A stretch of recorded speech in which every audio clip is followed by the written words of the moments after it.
Un autre des souhaits des chefs d'entreprise, pouvoir adapter le temps de travail et les salaires au carnet de commandes. En clair, on travaille plus lorsque l'activité est soutenue, on travaille moins lorsqu'elle est ralentie, le tout en échange d'engagement sur l'emploi. Qu'en disent les salariés? Réaction recueillie par Julien Dupéret, Alain Locasio avec notre bureau à Nice. Cet ouvrier accepterait-il de renoncer à des RTT sans gagner plus? Et eux, voudraient-ils travailler plus pour le même salaire?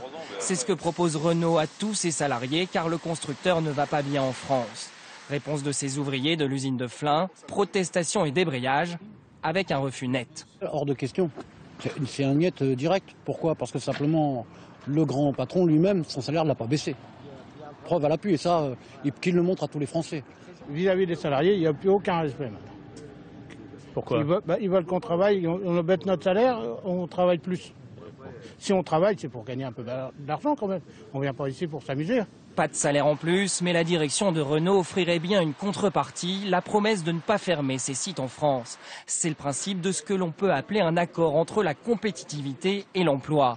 En cas de coup dur, le patron s'engage à ne pas licencier. En échange, le salarié accepte des efforts, baisse du temps de travail et donc baisse du salaire ou encore moins de RTT.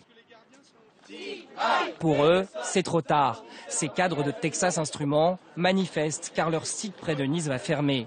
Pour garder leur travail, certains auraient pourtant accepté des sacrifices. Baisser mon salaire alors que l'argent va dans la poche des actionnaires, j'aurais du mal.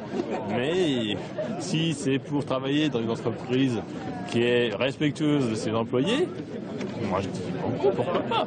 S'ils voient le jour, ces accords pourraient être limités dans le temps, 2 ans au maximum par exemple.